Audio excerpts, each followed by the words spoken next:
the saddest day of the year. Football is over. Super Bowl in the books. The Seattle Seahawks dispatch of the New England Patriots. Martin and Monaco dive into it next.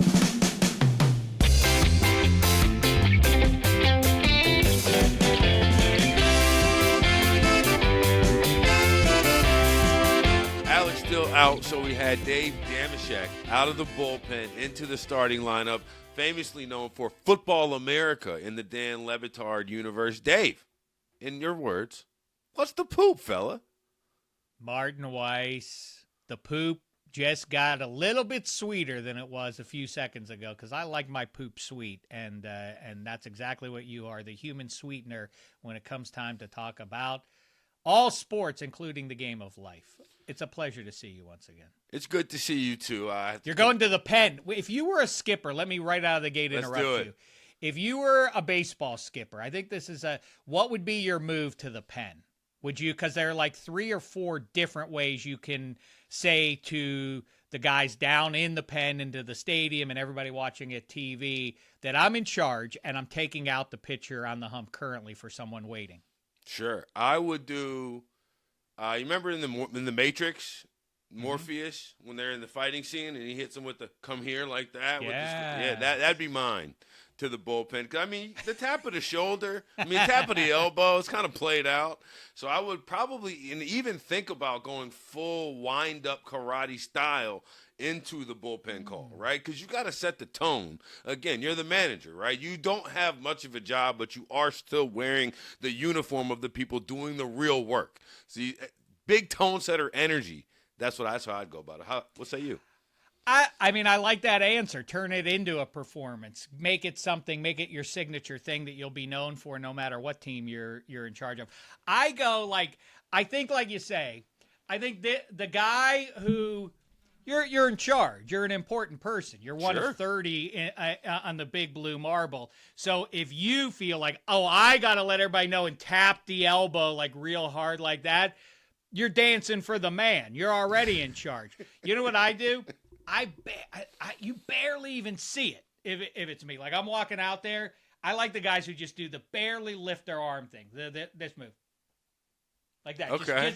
You better be paying attention. And if you miss it, you're fired. And somebody else is taking over for you. That would be my message. Did he swat a fly? No, he wants the lefty. No, he went to the pen, dummy. Now go get him or else it's your ass. Right, like that. All right, let's continue the post-mortem here. Seattle 29, New England 13. Dave, was this Super Bowl or last Super Bowl worse for guys named Drake? Yeah, they've got a nasty little run going here for Drake-related people. I think that this makes the list of worst Super Bowls we've ever seen. I don't think it's in the worst 3, but it was pretty lame. And you knew it was going to be for one serious point, but I'm not being unserious when I say this. I was already vexed by the matchup because you knew what both teams had in their wardrobe closets. The Pat Patriot red with the white helmet, the snapping Patriot guy on one side, and the Seahawks, the silver hats with the royal blue and the green trim. And you pretty quickly knew neither team is going to tap into that. They're going to ride with their lame, completely forgettable drab get-ups. And that set the tone for what was a pretty forgettable Super Sunday, I feel like. But also, I think what it told you was, for all the belly aching, people don't like dynasties. Oh, dynasties are the worst. This is why it matters. When you aspire as a league to parity is a synonym of mediocrity. And that's basically what you got, where these sort of, Drake, Maye, and Sam Darnold aside, if you asked the Seahawks players, name 5 guys not named Drake Maye on the Patriots, could they do it? Probably not.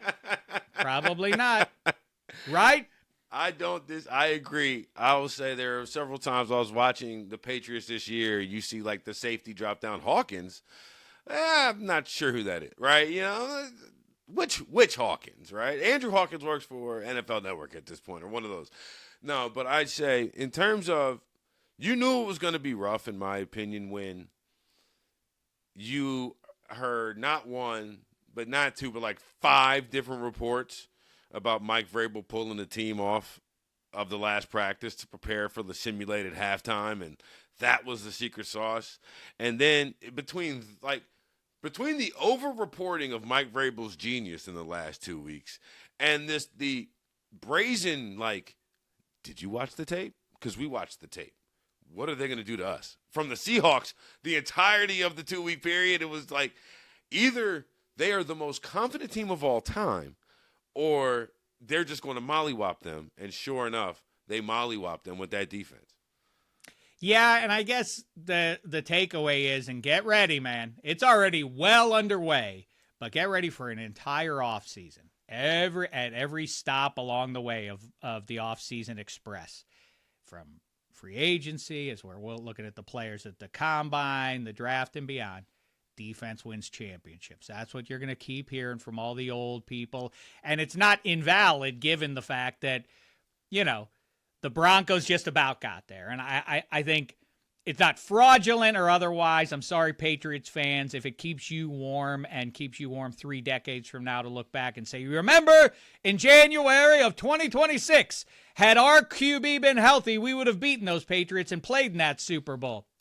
Nobody cares except you. I get it. It feels unfair. It feels like you got dealt a bad hand by the football gods, but no one is going to remember that. No one is going to put an asterisk next to the Patriots in the Super Bowl or the Seahawks having won the Super Bowl. People do that, though. You do it with your team, right? And you have when you're at the bar with your friends, 25 years, I can do that because I do this myself. I'll look back and say, yeah, but if he hadn't have been hurt in the previous round, then our team would have. Nobody else cares. So go have that conversation with yourself. But the bigger picture is, it is interesting. Time out. Because this actually is something I was preparing myself for about the last 6 years now. 7 years now. I was preparing myself for what I was imagining was going to be a years and years long fight that I was going to have over these microphones. Instead, I didn't have to have it at all. Drew Brees is a first ballot Hall of Famer.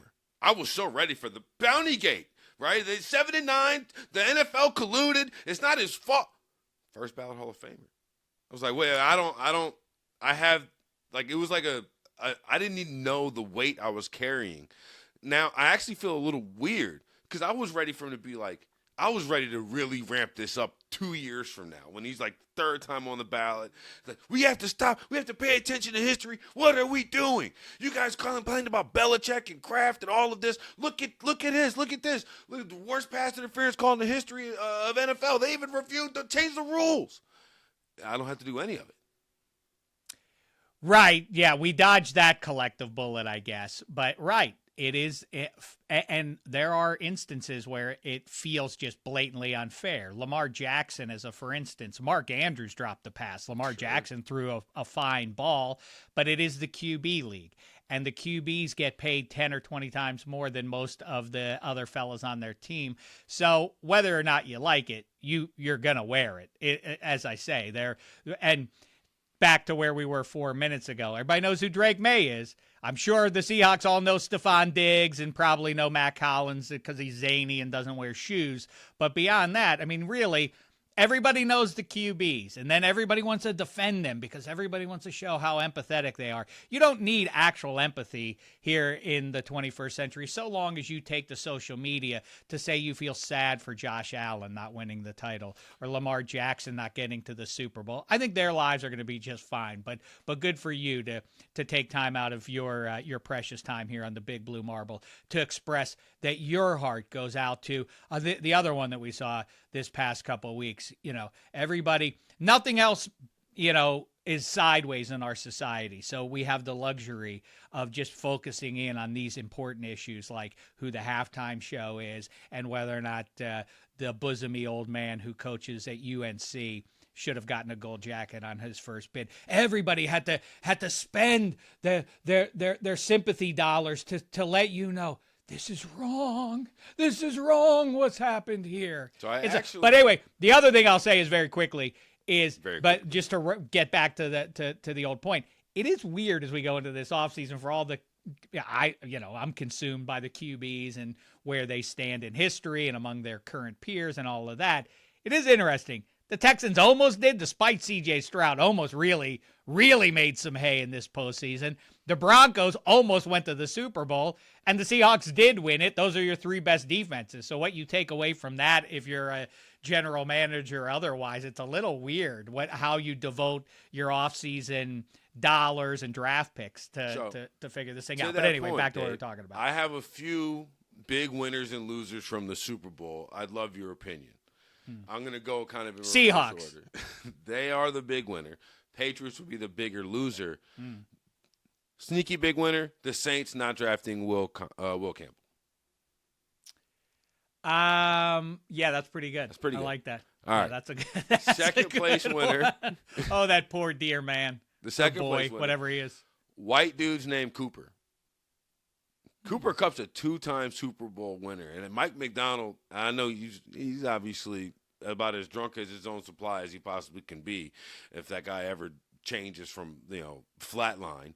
But he future Hall of Famer. I don't think that's the case. But between Cooper Kupp winning his second MVP, second Super Bowl, Cooper Flagg being the most exciting player in the NBA under the age of 25, white dude's named Cooper, big win. And I saw online debate started Cooper DeJean or Nicky Manwari, Cooper DeJean winning these debates. Boy, you've opened up an interesting subject that I'd not considered previously.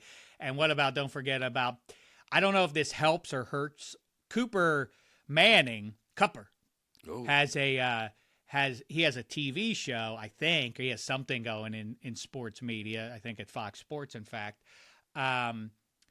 But his two younger brothers, it's one thing when, you would think it'd be a cause for familial pride. Like, whoa, my brother just not only won the Super Bowl, but he won the Super Bowl MVP. Oh, this is a great day for the Mannings. Then it happened a second time, 2 years in a row. His second brother won not just the Super Bowl, but the MVP. At that point, you're like, what the hell did I do, God? What did I do? What did I do to deserve this? Because that's a tough spot. Right, it's a tough spot to sit in. Your larger point, though, stands. Is there any black guy named Cooper? I'm trying to think of one. I've never heard of a black guy named Cooper.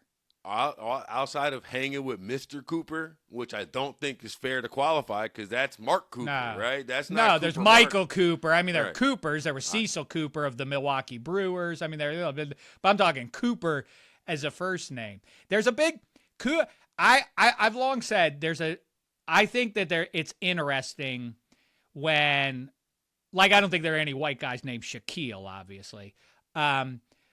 But there are names that can be applied, and if you think about it, I feel like I'm hitting the third rail here. I'm not.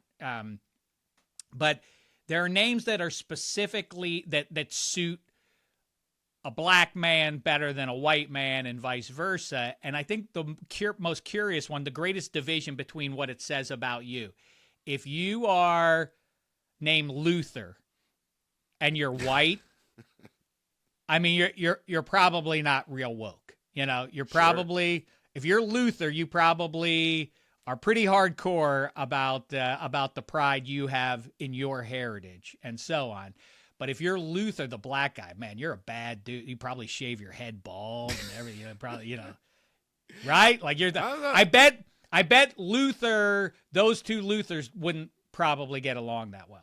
I'm gonna have to try to think of more examples as we go forward, but I'm tracking what you're saying. I appreciate the warning, just making sure you're not touching the third world. The biggest one, or maybe I am. I don't think I am. But anyway, Cooper. Yeah, I would say if anybody can unearth for us a black guy named Cooper, I'd love to see it. Biggest winner of the Super Bowl, Tom Brady. Biggest winner, yeah. I'll tell you, a lot of people. I said as soon as that Super Bowl was made, I knew you were going to be all over this. I knew everybody. How could Tom not root for? Dave knew. I knew. I said as soon as once because the Belichick thing happened like a day or three after the Super Bowl was set, or just before, whatever it was when Belichick didn't get in, and so I declared then, like, well, one guy who is rooting for the Seahawks is Bill Belichick, and people agreed with that. And I said, Tom Brady ain't rooting for the Patriots neither. And people, well, why? And so then I went to media night last week, and I asked the Patriots, including Drake Maye, if he thought that Tom Brady was rooting for the Patriots. And he said, well, you'd have to ask Tom, but I don't know. He has friends on the team, and, he's a guy, he has a great, obviously, legacy in the locker room. Yeah, exactly. That's why he doesn't want Drake Maye. He is one of one. He is the singular legend of the New England, all pro football, but specific to that football operation. He is the one of one without question. Somebody else wins the Lombardi? Now, a little less so. A little less so, of course. A year two? I normally will question that one, but for that one, I 100% agree. Also, why was that such a mystery? Why do people not understand? People get that professional athletes are competitive, right? The funniest part about it, Dave, Tom says, if I could pick one coach to win a Super Bowl with, it'd be Bill Belichick. Now, I understand. He did win 6 Super Bowls with Bill Belichick, but at the end, he had the opportunity to pick one coach to try to win a Super Bowl with. Guess what? It wasn't Bill Belichick. It was Bruce Arians. It's my favorite thing that the two people among the loudest voices out there saying this is an outrage are one, Tom Brady, who went out of his way to get away from Belichick. He had to prove a point. He didn't like the way the whole TB12 and all that kind of stuff. And then he didn't just want to get away from him. He tried to buy a division rival. He didn't try to buy, it wasn't like he was dabbling in the Arizona Cardinals. He tried to buy the Miami Dolphins and do like Warren Beatty in Heaven Can Wait and install himself as the starting quarterback. And then the league said, we're not letting you do that, Tom. So he's like, all right, I'll take the consolation prize because that's how bad I want to prove what I can do without Belichick. So he goes to Tampa Bay, that's another conversation. All these, whatever it is, 5 years or whatever later, don't the Buccaneers fans feel a little used? I know they're desperate. I know that they love their Lombardi, but as a Steelers fan, people say you would take it. You would have loved that. No, I wouldn't. I would not want. And that's why I don't like Aaron Rodgers, and I didn't like Russell Wilson. I don't want somebody else's used up mercenary coming to town to try and gild his lily on our back. And Brady winning it with the Buccaneers, it was a celebration of him. Does anybody give a crap at this point in the year of the Lord 2026 about any other storyline associated with the Tampa Bay Buccaneers, save to people like Bruce Arians? Nobody cares. It doesn't do anything for NFL history. It did something for Tom Brady specifically. So he did. You know what it reminds me of is, because they're both quarterbacks, and so they have a lot in common.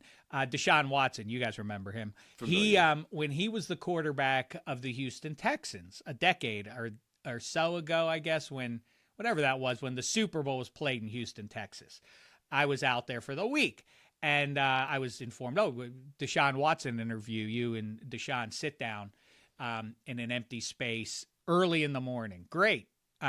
Looking forward to yapping with this fella. And, we got off to a nice start. And the Trevor Lawrence-led Clemson Tigers had just won the national championship. And I said, man, good times for a Clemson guy, right? You win the national championship. You start something. Trevor Lawrence now wins it. Now you're on a real run here. But you don't want Trevor Lawrence to win again, right? And he said, well, why not? And I said, well, then he has 2 championships. And then he's the greatest Clemson Tiger QB of all time. And he kind of chuckled.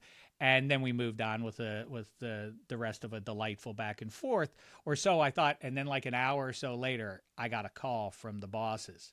Deshaun did not like that question. He was very offended by that question. That hurt his feelings. And then I felt bad. I don't know whatever happened to the guy, but I still feel pretty bad about what I did that day. I don't think he's been able to recover. You've mentioned Radio Row a few times. You were there this year.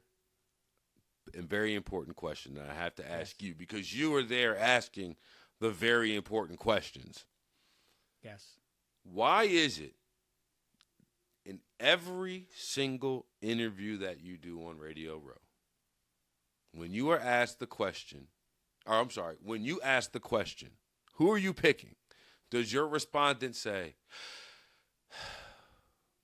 well, it's never just Seahawks 14-10. It's never just Patriots 21-3. It's always. Well, it caught me with my pants down. That's a question I did not anticipate here a couple of days before the Super Bowl. Who's going to win the game? I can't believe it. Like, why would you ever be asking me this? I'm only on Radio Row by part of Head and Shoulders. I love, in general, the deep, thoughtful pause before you can issue an important comment on the important subject matter of what just happened in that game. Why? What do you think? I mean, can the Chiefs still turn this thing around and get into the playoffs after that loss? Well, I mean, I gotta tell you. I mean, it's not going to be. Do I think that Patrick Mahomes is still one of the best quarterbacks? Yeah, I do. Do I think Andy Reid can still get it done? Sure, I do. Is Travis Kelce ready for retirement? Now I've confused myself with my hardcore questioning. My line of questioning is too much. I don't know the answer anymore. Yeah, it's also stupid. I love it. Now, I do have some questions about the way, because I picked the Seahawks in this game. You picked the Seahawks in this game, and also nailed the MVP pick. Oh, wait, I distracted myself. I've heard 4.5 under Kenneth Walker, and Kenneth Walker combined rush and receiving yards over 98.5. He did that by the half. Dominant day for Dameshek. So a triple D, dominant day for Dameshek. Now I will say this: I did have a bit of qualms because you have been championing, and I agree with the cause for the record. So don't attack me yet. I am on your side. Max McGee, 100% should have been the MVP of Super Bowl I. If you don't know it, YouTube it. He absolutely should have been. However, he was drunk. Drunk. And the one-handed catch you will see, I'll put it like this. What you saw Odell Beckham do years ago in New York, McGee-esque. Okay, I'll put it like that. There's, as I always say, there's no Cheers without I Love Lucy. There's no Always Sunny in Philadelphia without Cheers. You understand? Absolutely. Max McGee. There is no Odell catch without Max McGee. By the way, it goes way deeper than that. Max McGee. I'm sorry to give the history lesson. Ian, open up your ears. Yeah, Producer Ian has no idea. Ian doesn't Max know. McGee is? Do you know who this is? The young buck? I have no idea who Max McGee is, but I'm ready for a lesson. Ian's sitting there with a poster of Once Upon a Time in Hollywood. So clearly he reveres the late 60s, but you need to know the greatest legend of them all. Max McGee, bald-headed 34-year-old, which is the equivalent of being 52 in the here and now and still playing pro sports, is this reserve wide receiver in a time when you only played two wide receivers. You didn't put your third receiver out there. Helicopter pad bald head. Not Luther, not Black Luther bald head. No. Yeah, yes. An unbecoming, very Semitic looking kind of thing. And I can say that because I am one of those people. But he goes out on the eve of the Super Bowl because he's not going to play. He's 34 after all. And he caught like literally 5 or 10 passes all season long. And so he goes on a twister around L.A. He's down from Green Bay after all. He goes out on the town with a couple of stewardesses, and he doesn't come back to the hotel till 6 a.m. And he's messed up. And then he goes over to the Coliseum, and he says to Boyd Dowler, the starting wide receiver, whatever you do today, Boyd, do not get hurt because I am not good to go if you go down. And Boyd Dowler, wouldn't you know it, 3 plays in, does go down and is out for the game. So now Max McGee has to go in. And, people say he was just hungover. He wasn't drunk. But if you were out till 6 a.m., does that sound like the sort of cat that's like, I better catch a nice little nap here and put some bread on my belly so I'm good to go? No, he probably hair of the dog did, right? Like, he's like, I'm not going to play. You keep that ball in the air if you're him. Either way, he goes there and catches 2 touchdown passes, the first touchdown pass in Super Bowl history. Bart Starr throws for a total of 250 yards that day. 138 of those receiving yards are Max McGee's. He doesn't get the MVP. It's an outrage. Before there was Allen Iverson, high-hatted practice. And Bart Starr, because they always give it to the QBs even back then. But before Marshawn Lynch drank Hennessy before a game, or Ricky Williams got right before a game, or Doc Ellis tripped balls during a game, and all the rest of it, there was Max McGee running around there in the Super Bowl. sweating booze. He was playing on hard mode. Like sitting there he's hungover in the Super Bowl. A hero. And Ian, true American hero. To further the history lesson, Bart Starr is in the next MVP in Super Bowl II, and then on the eve of Super Bowl III, Joe Namath famously guarantees victory, and from that point on, the NFL was going to be a quarterback-driven league. So true, because Matt Snell deserved it, right? So I challenge you this, Dave Dameshek. You're challenging the world to rename the MVP to the Max. Right. I say this. Let's be a voice for the voiceless. Let's be a bigger, let us shine light on somebody other than there's 21 other guys on that football field every single down, okay? The Max should go to the MVP is going to be the MVP. The Max should go to the guy who actually won the game. Jason Myers, congratulations. I'm nominating you for Super Bowl 60, Max Award winner. I like where your head's at. I think that, right. I think, yeah, you're right around it spiritually, and I'm not going to reject this idea because I think it's a fail-safe is what the Max serves as. It should be the name of the proper MVP trophy, but at minimum, we can go back in time. Give it to Max McGee. Give it to Matt Snell in 3. Give it to Ty Law for the pick 6 that really is the big difference-making play against the Rams in the first one. James White in the 28-3 game. Clarence Davis in Super Bowl 11. Freddie Biletnikoff. This is the weirdest one. It's not even a QB. Talk about bald head. There's Freddie Biletnikoff out there. Catches 4 balls for 79 yards. No touchdowns. I mean, in a rout, the Raiders blow out the Vikings that day. Old man Willie Willie Brown pick 6's Fran Tarkenton. He could have gotten it. But Clarence Davis goes for 137 rush yards, I think. Maybe 127. I think it's 137, which is no jive. That's a real, in the here and now it's even greater. But, still even then. Sure. Clarence Davis goes for 137. Why did they give it to Freddie Biletnikoff? It's senseless. Anyway, we make it right now. Winner of the Max. Congratulations. You see what I mean? Davis. And sometimes maybe the Max and the MVP could line up, but sometimes. Just know this. The Max will be the correct reason why. Jason Myers, that's right. if he sprains his ankle on kick 1, guess what? Yeah, we're in trouble. I talked to Jason Myers. It's a great meditation to get them ready before the game. It's a service I provide to the kickers and to the backup QBs. I try to counsel them a little bit. I'm a man of the people, a great empath, maybe society's greatest. And so I talk to the kickers to get right emotionally in case I'm like, if you have to go out there with 3 seconds to go down 2, are you ready for that moment? And they're like, I haven't really thought about that. I'm like, you haven't thought about the game-winning kick. They're like, I just got to keep it routine. I don't want to think about that. And I said, well, let's think about it now. Let's think about it right now and talk about it. And then I remind them right at the end after they've thought about it a little bit what they're really going to think about if they are called into action in that moment with 3 seconds to go in the game on the line. You know what they're going to think about. Dave Dameshek. That's what they're going to think about. They're like, that jackass! Why did he do that? Why did he bring this up? Now I got that on my shoulders. And then I like to ask the backup QBs, it's the biggest game of your life by definition. Do you want to play in it? Because if you play, that means something bad happened to the QB in front of you. Either he got hurt or worse yet, he got you down by 4 or 5 touchdowns and now you're being called into action. You don't really want to play if you're a good teammate. And so I try to counsel them, help them out, get their heads right for the big one. I will say this. Ian, you may know this. Dave Dameshek is the famous one who will go around media night and ask if it's a must-win game. I normally judge the respondents to that on how locked in they are. Vrabel said every game is a must-win game.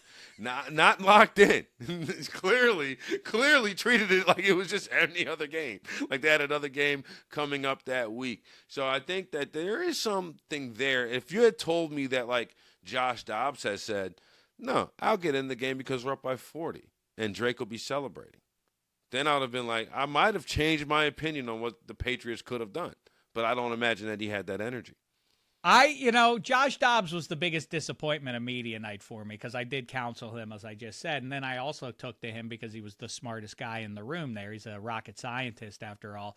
And I asked him what later I took to Tank Lawrence. And I said, isn't it weird that the New England Patriots are named after the late 18th century heroes who beat back the Brits, obviously, the King George's troops.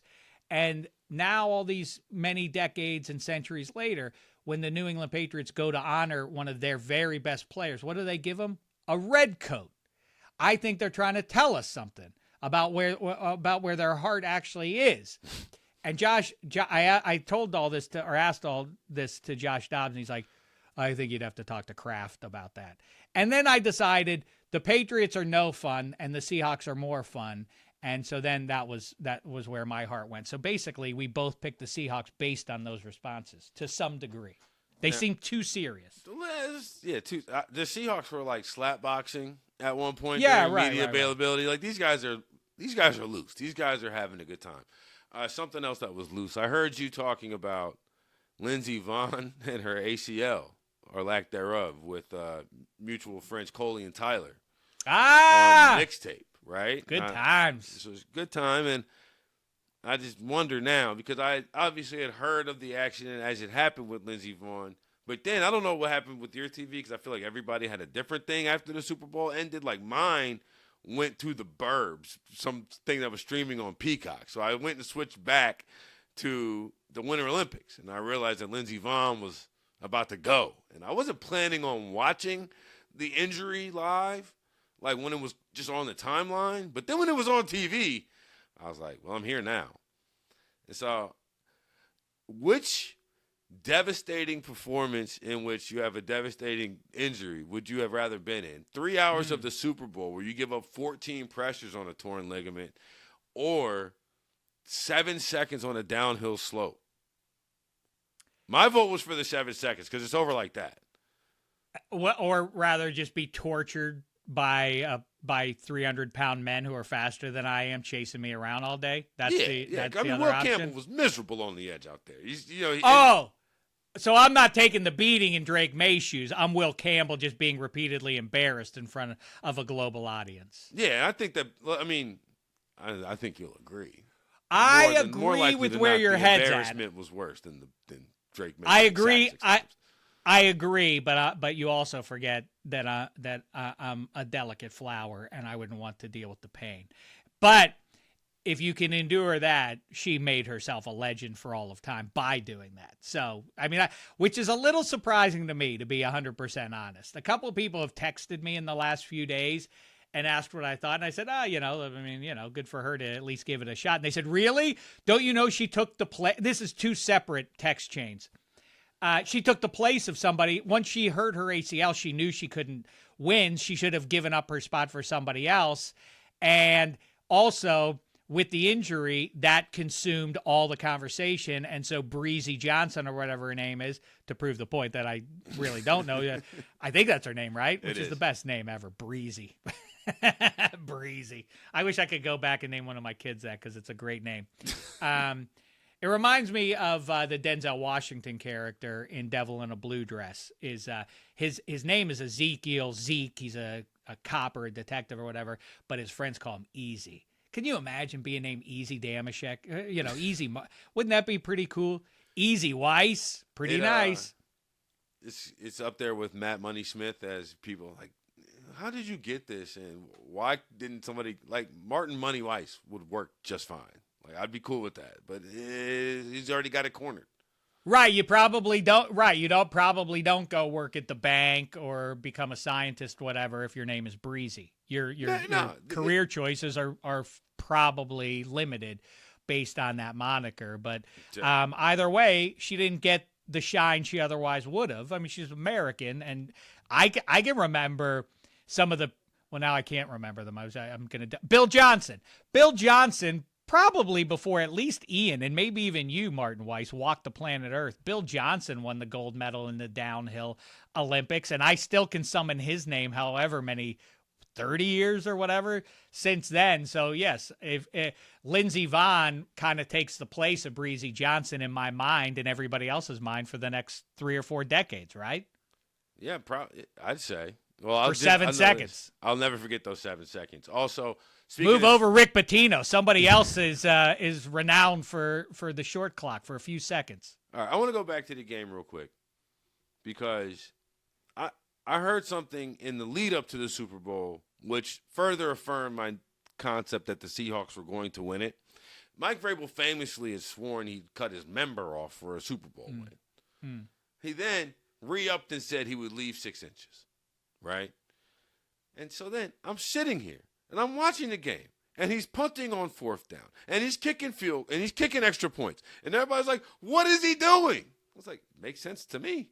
Seems like a guy who's got his priorities in order. What say you? Keeping his wiener, right? He's not giving up any wiener.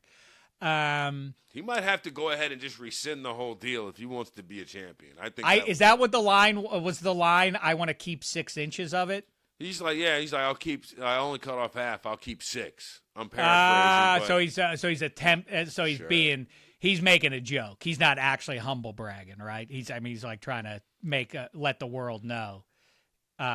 He's big in the pants. By the way, as a side note, around all that stuff, around all the Belichick stuff, I loved Jimmy Johnson poking his head out. I'd forgotten about him. Is there anything funnier in history than an NFL figure who's already got to be worth, $20 million? I don't know how much money Jimmy Johnson's worth. He did an ad about 10 years ago for a male growth pill called Extends. And the commercial is the greatest. Like, everywhere I go, I've won Super Bowls and a national championship. But the number one question I get from guys is, Coach, does Extends really work? Well, for me, it does. Are things tough for you, Jimmy? Like, did you make some bad bets or investments or otherwise that you're doing wiener growth ads? Very strange. But either way, I hear you. What you don't want, what you're kind of getting at, Martin, is in movies and maybe in olden days, Newt Rockney firing the team up and all that kind of stuff, the rah-rah speeches.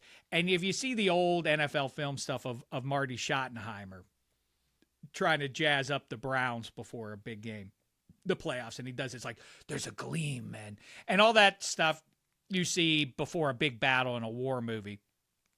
When they do like, today is the day for the rest of your time, and you can sit this one out and rue that you didn't participate, or you can rise and die on this field, or live out the rest of your days, and all that kind of stuff. Don't tell somebody that before the biggest moment of their life. You're going to make them tight. That's not going to help anybody. Sure.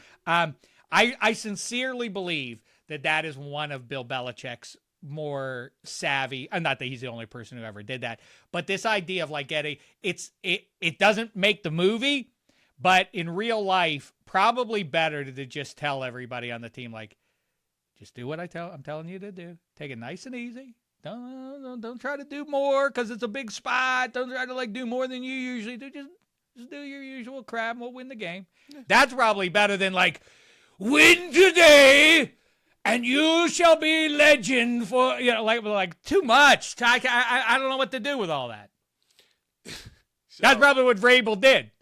You think so? I'll cut my wiener off in this room, and we will all take a bite of it if we win this title. Like, too much, Coach, too much. Can we just take it easy? Right. Any thought to the idea that Bad Bunny's halftime show and all of it, and all of the Latin of it all sapped some energy from these New England Patriots, right? They tried to counter program with the Kid Rock halftime show, but maybe there was not enough American badassery going on Super Bowl Sunday for the Patriots to get the win. Is that the way? I was going to say, I don't know that Kraft is that way. I know Belichick was that way. I mean, He wrote a letter to the guy after all. Wrote him a letter. I mean, let's show how childish he is. Dear Mr. President, I want to tell you how much. I mean, dork. And then Brady had that cap in his locker and all of that. I don't know. Is that the way I mean, I think you can always, people do that thing with me about Aaron Rodgers as a Steelers fan. You don't like him because of his politics. And I say, first of all, I sincerely don't know what Aaron Rodgers' politics are. Sure. I mean, I know that he is a conspiracy theorist who was almost going to run with the guy who was a lifelong Democrat. RFK Jr. decided to go the other way because the other way was going to allow him to do the stuff he wanted to do. So I don't know what his political views are. But beyond all that, when people get into you don't like these guys because of their political, what sports do you think are out there for you to watch? These guys are multimillionaires. They're 25 years old, and by definition then, when they've been slapped on the back for the last 15 years of their lives, they're probably pretty myopic about the average person's condition out there. Now, I don't mean to not hold their feet to the fire on that. They should be a little more lucid about what's going on. They have a certain responsibility, like Chaz Barkley, as a role model and otherwise, and we can debate all of that. But the reality is, where do you think most of these guys are coming down on which is the side that's going to tax me a lot less? That's right. Where I'm going. I mean, that's how it goes. So the idea, you don't like it because he likes that. I mean, how would I ever watch sports if that were the case? I'm realizing something now, Dave. It really hit me 2 Super Bowls ago, but this one, it really was. It was like I had to cement it in it. I'm now the target audience, and I don't know how I feel about it. Right, It was it was 3 years ago. The commercial started hitting back to wait, I remember that song. And most recently, it hit me harder than it ever has when I'm sitting there, and I have no beef with Bad Bunny at all, but I'm sitting there watching a halftime show I know none of the songs of, and out of nowhere, Ricky Martin pops up, and my wife goes, "Oh my God, it's Ricky Martin!" I was like, "Oh my God. I'm the target audience," right? I remember being a kid when they would have the cool artist out there, and then Aerosmith would play 3 bars of Rock This Way and then go back away, and then the cool artist would be back. And then seeing the NSYNC commercials and multiple Backstreet Boys commercials. I'm the target audience, and I don't know how I feel about it, Dave. How do you think I feel about being out of the demo now? I now lived all the way through the key demo, and now I'm on the other side, and they don't give a shit at all what I want to hear or see. I'm picking up what you're laying down. It is. I don't even know what to say about it that hasn't already been said about these people who have willfully just shown their ass about just how grim their worldview is, or what they want the world to be, that they could get this torn up about anybody, about anything. If it had been Kid Rock, I'd be like, man, Kid Rock, if he had been the official thing, I'd be like, what year is it that somebody chose Kid Rock to do it? And I would say his music sucks and all of that. I can't imagine turning it into a political matter on this level. This is un-American kind of very strange what you think the insinuation is. You're grasping at straws. They did this to be divisive. To do what? They're the NFL. You think the NFL is out there looking to create controversy that will, as I just said a couple minutes ago, you think they don't know where, if you did it based on percentages, where their largest chunk of audience is? They're trying to win a global audience, period. That's what the NFL, if you haven't noticed, our mutual pal, Handsome Hank Hodgson, has gone about the last half decade of his life trying to create more and more of these international games, not just in London, but in Madrid and all over Europe and in South America and Asia. At some point, they haven't had one over there, regular season one yet. But anyway, no. That's what they're trying to do. They want it to be a global sport. And so the number one artist on the globe makes sense on that level. But this thing of the narcissism required to say this is an attack on me is just loony crap. I love the fact, and also I feel like Kid Rock has to be sitting around wow, what a life. for 15 years, nobody was worried about Kid Rock. Kid Rock probably had to go by his actual name for 15 years, right? Like nobody knew who that guy was. Anyway, speaking of conspiracy theory, just to put a cap on it, I saw a great tweet saying the turning point performance, something we should do every year just because of how great and effective it was. It's like giving a crying toddler an iPad and just let you can enjoy that in silence while the rest of us just actually enjoy the real halftime show. That's accurate. That is give the baby the bottle kind of effect, but not to be.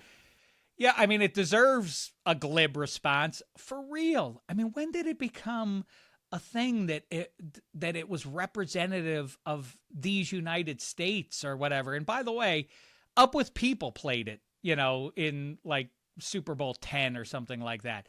The idea, even, I guess it's been around now for a minute, the big time, halftime show, right. But it, I mean, the first one had the jetpack guys, like the guys literally doing jetpacks and stuff, and it built from there. But it just was never. I mean, like when they did the one in L.A. and it was all hip hop, mix of Snoop and whoever else. Like, right. Was there? I don't remember there being people super upset about it, or were there? And I forgot about it. This is my take: is that now with streaming, everybody's going to be super upset about in general. Like, there are going to be enough people that are upset that it's going to feel like there's enough of people where you can say that there's a group of everybody that is upset.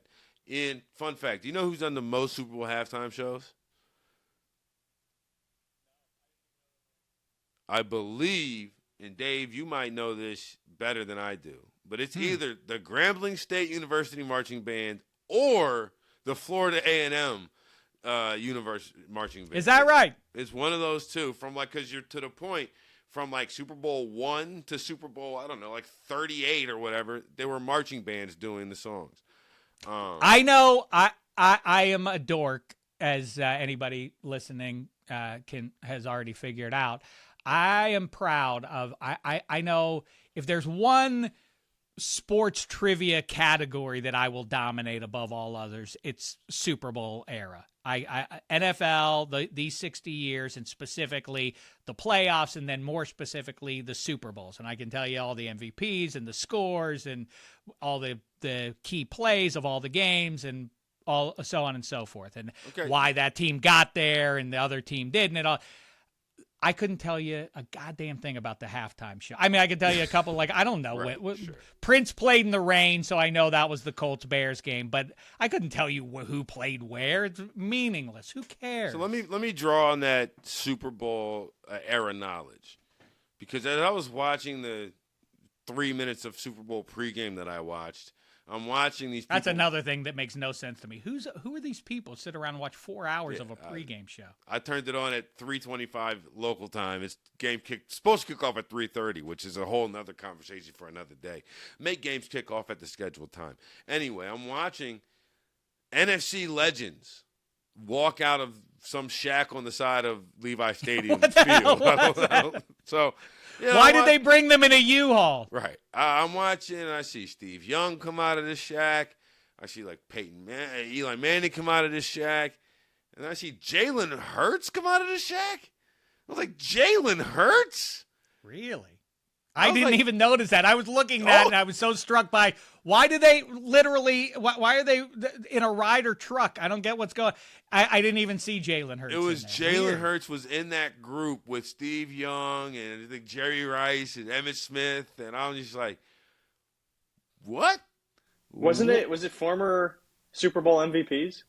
That's what I figured. Was it MVPs? Was it Super That's Bowl what I would have legends? figured. Because I don't know Jerry why Rice else he ever would have got a been Super there. Bowl MVP. Yeah, maybe it is just Super Bowl legends. Either way, trying to think of all the people people in there, I guess. All right, too recent if it's me. I mean, no, yeah, man. Last year. I was in this game a year ago. I'm not showing up for your show. I literally was trying to get to this game 3 weeks ago. Still. Speaking of showing up for the show, I don't like Fred Warner at halftime saying that Drake Maye is seeing ghosts. I didn't like that. It made me feel uncomfortable. I didn't care for that. Like, you shouldn't talk about your coworker like that. I know you guys will work it's together, funny you but say that. They all. I always want that. I want these guys to not try and round off the edges. I wish they would talk some stuff. I don't mind that. What I hate is when what I like a lot less is Rex Ryan disparaging active head coaches in order to try and get a head coaching job himself. Dave, this is my beef. It's the fact that Fred Warner is only going to be here for one day, right? Like if he was going to be, if he was going to do that every single week, then okay, cool. But it's just like the guest host coming in and throwing flames or something I didn't really care for. But you know what else I did not also care for? My last Super Bowl note here. I did not like Mike Tyson calling me fat. Oh, you know what? I didn't even see. That's the other thing. The phenomenon of Super Bowl ads, I'm upset by them because I refuse to believe, much like halftime shows, even though the evidence clearly proves I am wrong. Halftime shows, I was at the 2001 AFC title game. It was a heartbreaker because the Steelers were 13-3 and they were supposed to beat the Patriots, who had just come off the Tuck Rule game. The Steelers were laying 10.5, I think, and somehow found themselves down 14-3 at the half. And everybody in the joint, I can attest, devastated, stunned. What the hell is happening here? This was supposed to be a coronation before we moved on to New Orleans for the Super Bowl, and now we're losing this game to this shitbag team. And amidst all that, they say, all right, we direct you now for the halftime show. This is in the early days of this. They're like, here she is, international recording star Sheryl Crow. And she's like, how you doing, Pittsburgh? And everybody went, boo. We're doing miserable, actually. And all I want to do is and people are like, boo, what the hell? And I was like, who's this for? Who wasn't watching the AFC title game, but now is tuned in because Sheryl Crow is on? But apparently it must work because they would stop doing it otherwise. Same thing with advertising. I refuse to believe advertising really works. Do you buy soap because of the commercial?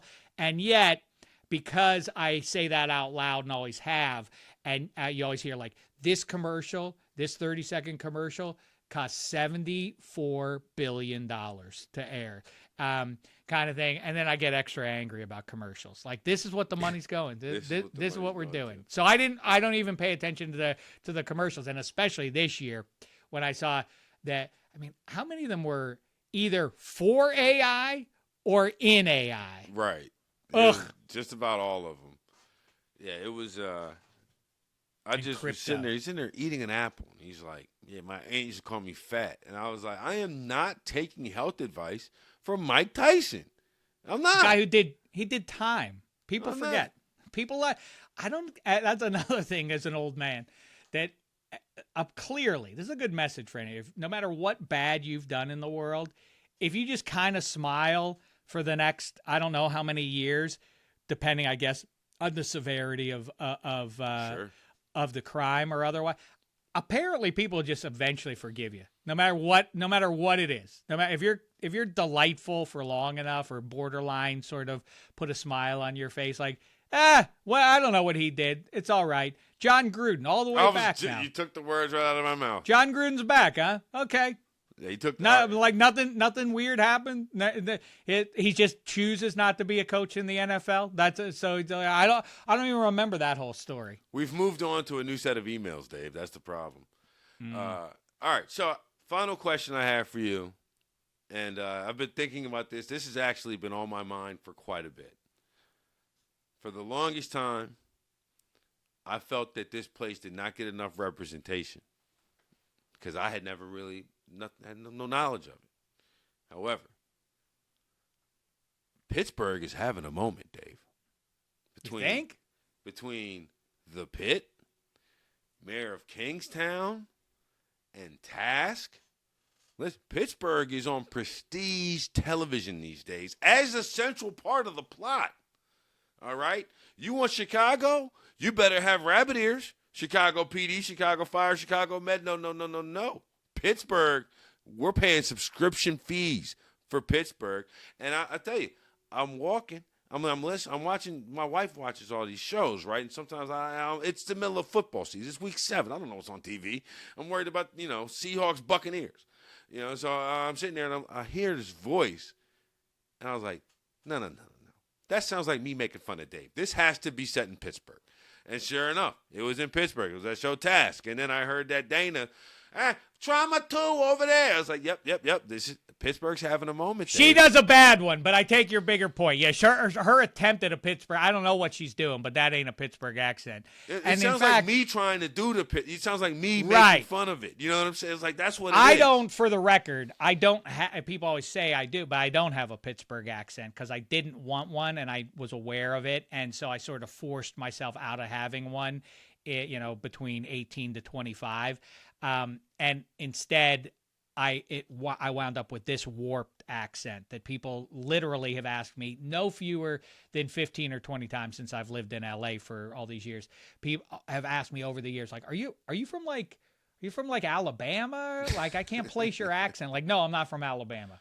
I'm not, as it happens, I'm not from the deep South. I'm not named Luther. And but yeah, people do that all the time. The Pittsburgh accent is like, listen to Mr. Rogers. Mr. Rogers got the Pittsburgh accent real good. You can hear a little bit, and Dennis Miller talks in the Pittsburgh accent, but generally it's like you elongate some. There's some syllables you elongate, and others you do real quick. Downtown, you're gonna go downtown, and then gonna watch Roethlisberger. When you started doing that accent, it reminded me, Dave, I have to thank you from the bottom of my heart, as a man whose job it is now to listen to press conferences, like all of them, a lot of them. Thank God for Kurt Signetti and the University of Indiana University. Oh, I leave him off the list. Thank God, because otherwise, Dave, we would be in a troubling time of completely personality-less, boring champions. I agree, and you really need that because the sport has gotten so sideways. It really does, to your point, obscure. All my friends and everybody, family who went to IU, IU grad, of course, and all my pals and everything, and I go back to the Anthony Thompson days, and when 8-3 was a banner year, and all of that. But are you thrilled? Is this the greatest thing that's ever happened to you as a sports fan? It's cool. It feels though sort of like what I keep saying about it is it's sort of like I think probably what it was to be a Las Vegas Golden Knights fan in their first year when they went to the final. Like, how could you be nervous? I mean, I don't know. Like there is no precedent for this. So how could I oh my God, how worried are you about the Oregon game or how about the Miami game? Not at all. There's no. They went undefeated and won the Heisman. Curse is supposed to. There's no coach supposed to. No, and making it even worse. Like, man, that was so exciting. Like, yeah, it was a bunch of guys. I had no idea who they were 6 months ago. Like, it's just like I've never. And the other thing, too, to be a curmudgeon about it, is if you remove the evidence of what we just saw for the last 6 months, Indiana Hoosiers fans would feel the exact same level of glee and shock and otherwise if they would have gone 9-3 and gone to the Rose Bowl and beaten somebody. The Hoosiers they finally made it to Pasadena in my lifetime, and they played Wazoo there and they beat them. They beat the Cougars. They won the Rose. Can you believe it? It would have been the same level of like, oh my God, I don't believe it kind of reaction that you saw from Indiana Hoosiers fans. That was the thing that I got, honestly, this year. This year, to me, Indiana wasn't a surprise. Last year, Indiana was a surprise. Indiana made the college football playoff last year. Like, this wasn't exactly But they were different, though. The difference was better. There was like, yeah. Well, the thing that was stunning was, to me, the most shocking victory remains. I know this is weird. Was going up to Oregon and beating them. That made me think, the year, but, whatever, 12 months, 13 months or so ago, like, okay, now they have to play in Notre Dame and it's cold out and the Irish are going to lean on them and there's just not going to be any response to that. And that's exactly what happened and sort of what happened against Ohio State a year ago, too. It's just like they're going to get pushed around and there's just nothing you can do about that, ultimately, as the game wears on. But they went up to Oregon and it's like, it's in the third quarter and they're still winning this game. And like, wow, the fourth quarter, like the Ducks just don't just like be like, Right. hey, no more bullshit, guys. Like we outweigh these guys by 80 pounds per man. Like just push them Push and them like, around. oh no, you can't do that. I don't know what happened. I don't know where this came from, this transformation. But yes, Coach Cignetti, like Google it. I win. Wherever I go, I win. And then you have my favorite thing to contemplate is that guy who everybody says is, you know, like, why does he have such a sour puss all the time? And I say like, oh, you don't know Pittsburghers. It's just like that sitting face of Cignetti is every Pittsburghers. It's that sardonic, like, I don't know about this dude coming my way. Even when if you're behind the counter at the pizzeria and somebody comes in to pick up their pie, that's the look they give you when you go in there to get it. Like, Right. go into Minio's to get your pizza and like, help you? Like, yeah, want to complete my transaction and get my pizza. Like, oh, okay. Like, hey, you catch that Pitt game earlier today? Like, yeah, you see that? Like, they'll liven up if you're friendly at all, but they are not going to make the first move. That guy, and then talking to the biggest dork in the history of dorks, Fernando. I love those two. What do those two talk about if it's not only about football? Do you think they connect on movies? You think they talk about music with each other? Like they have nothing in common, which makes it super duper funny, in my opinion. I love it. That I found charming. I do imagine like Fernando Mendoza telling his girlfriend that he can't hang out because he's got to go work out, and just how that would sound. I just find it to be lit. Babe, I gotta go. I gotta get my footwork together, okay? Because I'm gonna be a Heisman Trophy. I just think it would be very funny.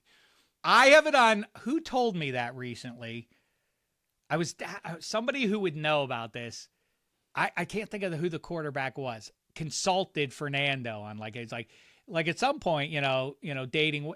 Fernando asked him about like dating women, and like he's laser focused on his career, but at some point he wants to open up and have a 3-dimensional life. Like I think it's completely plausible that Fernando has never gone on a proper date. I wouldn't shock me in the slightest, but Kissed a girl, maybe not. I don't know. kissed a trophy, definitely. Seen twice on camera doing so. So more trophies than I have. But Dave, normally on the show, we like to take a second here as we wrap things up and play a little trivia type game. Ian has collected a few of them. Now, you have already proclaimed yourself a genius of all things Super Bowl era. Mm-hmm. So I know that you weren't expecting the test, but get your pencil and paper ready, pal. I'm ready. Ian, what's the best Quentin Tarantino movie, since you have Tarantino posters behind your head there? I think Pulp Fiction. Pulp Fiction's my favorite. Can't argue. I got that one. Yeah, can't there argue as well. Yeah, classic, of course. The tavern scene in Inglourious Bastards, though, is the greatest single scene. You know, Inglourious Bastards. I don't know why that one slipped my mind. That might take the cake. The scene in the cellar tavern, though, that 20 minutes or however long it goes, is the greatest in 25 years in anything in movies ever. All right. First clue: this guy was a second-round draft pick coming out of college. Do we have a general category? This is just sports. NFL. Second-round pick. It's an NFL player. Geno Smith. Kenneth Walker. Not Geno Smith. Not Kenneth Walker. I thought I might get you right there. Yeah, that would have been a snipe. Both second-round picks, though. They both fit the bill. Next up, he's made 2 Pro Bowls in his career so far. I'll go Juwan Jennings. That's not right. Not Juwan Jennings. It is 2 Pro Bowls. I'm spending way too much time on this already. How about Juju Smith? Not Juju Smith-Schuster. Next up, he was a standout track and field athlete when he was in high school. Okay, so he's a receiver or a corner. Skill guy, right. Not usually running backs. Most running backs outside of like Bo and Herschel don't usually run track. Maybe a guy like Jamal Charles might have. He's a current guy though, right? Current guy, so not Jamal Charles. Julian Love. Nope, not Julian Love. Fresh off the Super Bowl. Okay, so the way Ian just answered that makes me think it's not somebody who just won the Super Bowl, because he's like, oh, fresh off the Super Bowl, so maybe it wouldn't be. You're like Alex. You're trying to read my read the way I answer it. I love it. What's up? Next, he was named a second-team All-Pro in just his second season in the league. Second-team All-Pro, fast guy. Second-round pick, though. So I'm trying to think if there's any quarterback that would be described as a second-round pick. There's no quarterback in the second round that's of note besides Tyler Shuck and Derek Carr in the last. Will Levis. Did Shuck? Jalen Hurts too, but it's not. Oh yeah, right. That's true. I said quarterbacks of note here. Second round pick, receiver, corner, fast. T. Higgins. Not T. Higgins. JSN went late first, right? Later first. He's the first round. Yeah, he was in the first. Want the next clue? Wait, I want to take one more hack at this. Ran track, so obviously would be a burner guy.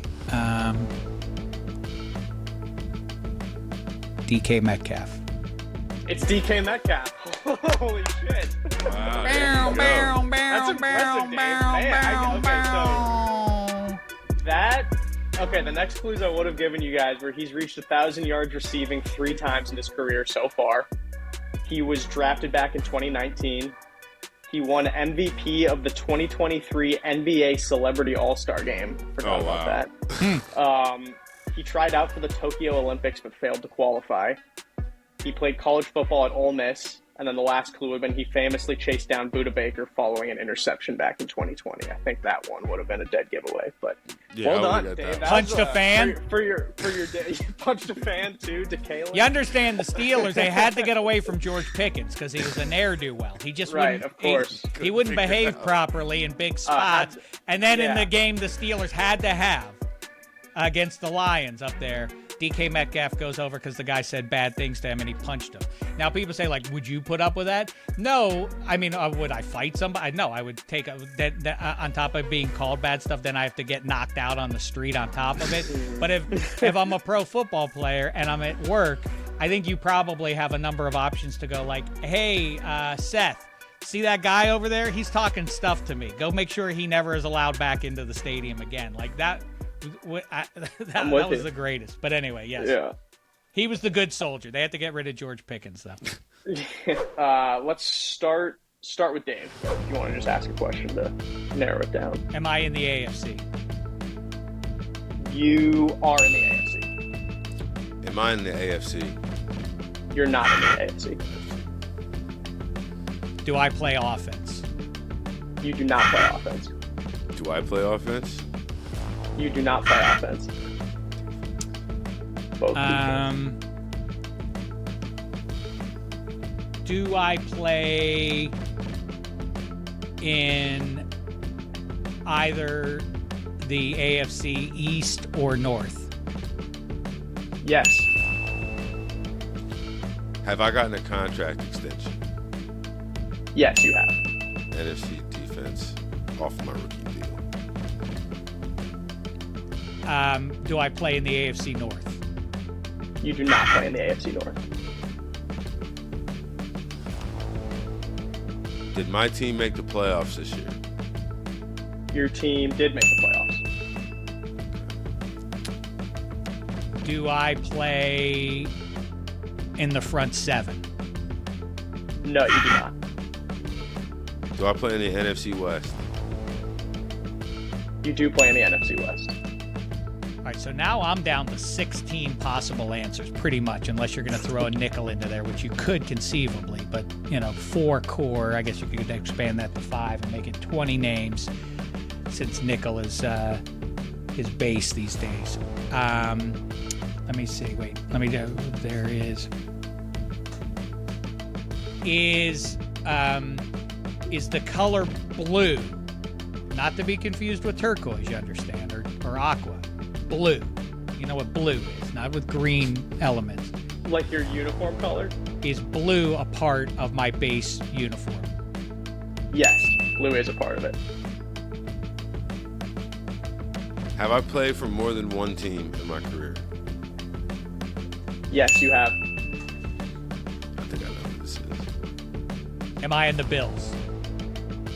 You're not on the Bills. Have I won multiple Super Bowls? No, you have not won multiple Super Bowls. Christian Gonzalez. Christian Gonzalez is correct. Okay, but now Martin gets a chance for his beer pong rebuttal. If he gets it, we go to overtime. So who you got, Martin? All right, I got an NFC defender from the NFC West who was in the playoffs, so that means he's a Ram, a Seahawk, a 49er. That wasn't a very good probing question since 3/4 of them made the playoffs. No, but what I was trying to do is figure out if he's on those three teams or if he's going to be on the Bears or Packers or, it's basically another way of question what division do I play in, essentially. Do I look? I think this is gettable. But, for future reference, when you play this, Martin, remember, the way I asked it was good, is ask two divisions within the conference, because then you cut it in half, you save an extra question. It's actually very smart. Yeah. So, and I never even thought about narrowing it down to the number. My first thought was Ernest Jones, but Ernest Jones won a Super Bowl in Los Angeles before he was traded to Ian, you don't have to give any sort of tell, because he's trying to see if you give any facial reaction. I'm good. But I would say him, but I know it's not him, and so I'm not going to do that. He knows I'm gettable. Like, I have tells, so I'm just going to... Yeah, there you go. There you go. Because you said Ernest Jones, you really did look up like. Look, Ian just joined ICE. It looked like for a second there. All right, let me not draw it out any longer. Two teams in the NFC West. I don't know why Poona Ford is sticking in my head, but that's gonna be my guess. Not Poona Ford, unfortunately. I thought it was gettable. It's the right position. The answer was Leonard Williams. Oh. Seahawks. So I gave you guys both a Super Bowl defender. And speaking of Christian Gonzalez, he must have been pissed off at his teammates because he did everything he could. He did everything he could. That would have been a blowout without him. It really was. And to pat myself on the back one more time, that was simple math by Dave. That Mike Vrabel, who obviously learned at the knee of Belichick, knew enough to know that what you try to do in a big game is take away what the other team primarily wants to do, which is go at JSN. Take him away with Christian Gonzalez, and who's going to benefit from that? Kenneth Walker, probably. Who else on that team is going to?